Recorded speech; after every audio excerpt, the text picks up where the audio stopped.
साथियों, आज का जो विषय है, क्या बसपा बिल्कुल खत्म हो चुकी है? ये चीज आपको सोचनी है और उसको मैं एक एग्जाम्पल के तहत आपको समझाऊंगा कि कैसे अगर हम हिस्ट्री से चलते हैं तो बाबा साहब जब चुनाव लड़ते हैं तो उनके असिस्टेंट जो काजोलकर थे वो कांग्रेस के उम्मीदवार बनकर जीत जाते हैं और बाबा साहब हार जाते हैं। ये पूना पैक्ट का जो साइड इफेक्ट था वो वहां सामने आया कि कैसे इस पूर्ण रूप से ब्रह्मांड के, इस सृष्टि के, इस संसार के सबसे ज्ञानी व्यक्ति, उनके असिस्टेंट जो एक पूना पैक्ट की वजह से रिजर्व सीट से वो जीत जाते हैं और बाबा साहब हार जाते हैं। तो इससे ये नहीं होता कि बाबा साहब का मिशन खत्म हो गया या बाबा साहब ही खत्म हो गए। ऐसे ही बाद में जब जगजीवन राम को कांग्रेस द्वारा चेहरा बनाकर वोट ले ली जाती है और इतने सीनियर नेता होते हुए भी उन्हें कभी पीएम नहीं बनाया, तो हमेशा यहाँ यूज हुआ है, चाहे कहिए संघ द्वारा जिससे आज बीजेपी बनी है, या कहिए कांग्रेस जो बीजेपी की मां है, क्योंकि पहले कांग्रेस बनती है, उससे आरएसएस निकलती है हेडगेवार के द्वारा और फिर उसके बाद बीजेपी बनती है। और बीजेपी से आपको अच्छी तरह पता है आम आदमी पार्टी निकल के आती है एक आंदोलन के रूप में जो कांग्रेस को खत्म करने के लिए की गई थी। लेकिन जो लाला जी हैं वो थोड़े सियाने निकल गए, उन्होंने अपनी पार्टी बना ली और आज वो नासूर बन चुके हैं। ऐसे ही धीरे धीरे जब आप आगे आओगे, आमसेव के रूप में वामन मेश्राम आते हैं। पहले वो बताते हैं कि काशीराम ने पार्टी गलत बना ली, पार्टी नहीं बनाते तो हम उनका साथ देते, लेकिन धीरे धीरे उन्होंने खुद की बीएमपी पार्टी बना ली और उससे नुकसान बसपा को हुआ। ऐसे ही बैरैया जो मध्य प्रदेश में पार्टी की कमान तक संभालते थे, लेकिन धीरे धीरे उन्होंने भी अपने आप को कांग्रेस में विलय कर दिया और अपना अस्तित्व खत्म कर दिया। तब भी यही बातें उठी कि भाई बीएसपी तो खत्म हो चुकी है। काशीराम साहब के टाइम पे काशीराम को अमेरिका का एजेंट बता दिया जाता है, बाबा साहब के टाइम में बाबा साहब को अंग्रेजों का एजेंट बता दिया जाता है। और वही अब जो समय चल रहा है उसमें भी बहन कुमारी मायावती को बीजेपी की बी टीम बता के बदनाम किया जाता है। और जबकि आप 2024 या पिछले 19 के कोई भी रिजल्ट उठा के देख लीजिए, सबसे ज्यादा बीजेपी को अगर किसी ने नुकसान पहुंचाया है, बहुजन समाज पार्टी ने, जो बहन जी की नीतियों से है, उन्होंने पहुंचाया है। 31 सीटें अकेली यूपी में बसपा के कारण ही हारी है बीजेपी, नहीं तो नहीं हारती। ऐसे में अनगिनत सीटें गिना सकता हूं जहां बसपा के कारण ही बीजेपी हार पाई है। इंडी गठबंधन जो 30+ पार्टी हैं वो तक मिलकर नुकसान नहीं पहुंचा पाती बीजेपी को, जो अकेली बसपा पहुंचा जाती है। ऐसे ही मैं आपको बताना चाहूंगा जिग्नेश मेवानी जो गुजरात से आए, लेकिन बाद में उन्होंने अपना विलय कांग्रेस में कर दिया और उनके हिसाब से मूवमेंट खत्म। लेकिन आपने उनको भी, जिग्नेश मेवानी को भी बाबा साहब तक बता दिया था कि ये बाबा साहब के एक रूप है, काशीराम है ये तो, लेकिन वो व्यक्ति बिक जाता है, तब आप भूल जाते हैं उन लोगों को।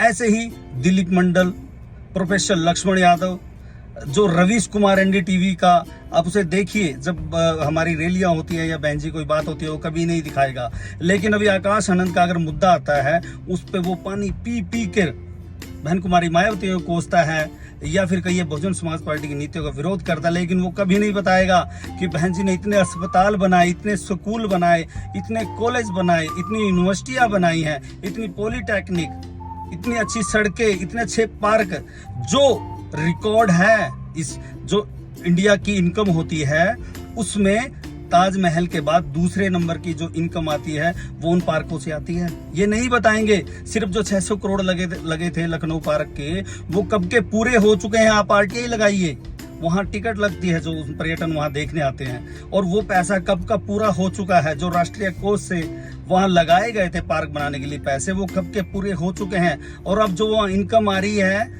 वो सारी की सारी इनकम राष्ट्रीय कोष में जमा होती है, जो देश की समृद्धि में यूज होती है। नहीं बताएगा कोई आपको। ऐसे ही अच्छे अच्छे जो बड़े बड़े अम्बेडकरवादी अपने आप को कहते हैं वो आपके बीच में आते हैं। रामदास अठावले जो दलित पैंथर के नाम से एक संगठन चलाते थे और एक मूवमेंट चलाते थे, लेकिन बाद में कभी बीजेपी कभी कांग्रेस अपने आप को वो इधर उधर करते रहते हैं, जिससे नुकसान बहुजन समाज पार्टी का हुआ है आप हमेशा, क्योंकि इससे वोट कट जाती हैं और वोट कटेंगी तो आपका नुकसान लाजमी है। ऐसे ही अभी करंट का एग्जांपल दे देता हूं आपको। चुनाव से पहले इंडी गठबंधन खड़गे को इंडी गठबंधन का अध्यक्ष बनाती है और कहती है कि शायद हम पीएमबी से ही बना देंगे। और लेकिन चुनाव खत्म होते ही जो विपक्ष का नेता सोनिया गांधी को बना दिया जाता है, जो कि पहले बीमार चल रहे थे, लेकिन चुनाव खत्म होते ही अस्तित्व बचा लिया। संविधान बचाओ, लोकतंत्र बचाओ, आरक्षण बचाओ कहकर इनका खुद का अस्तित्व खत्म हो चुका था, ये जीरो पे खड़े थे।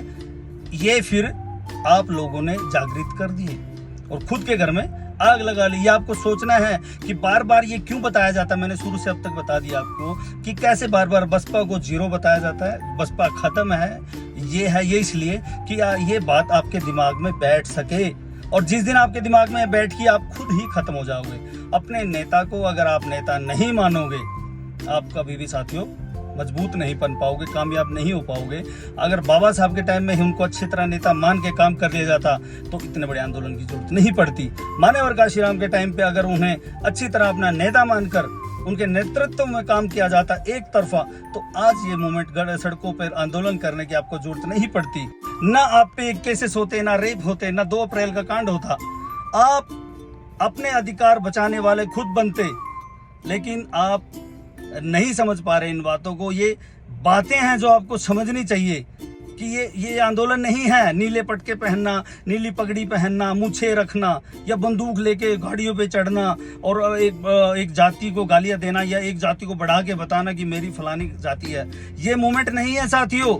अगर ये मूवमेंट होता तो बाबा साहब सिर्फ महावरों के लिए लड़ते, सर्व समाज के लिए नहीं लड़ते। मान्यवर काशीराम सिर्फ जो जिस जाति से वो आते हैं उसके लिए लड़ते, दूसरों के लिए नहीं लड़ते। ज्योतिबा फुले सिर्फ सैनी समाज के लिए लड़ते, बाकी किसी जाति के लिए नहीं लड़ते। बहन कुमारी मायावती सिर्फ अपनी जात के लिए लड़ती, दूसरों किसी के लिए नहीं लड़ती।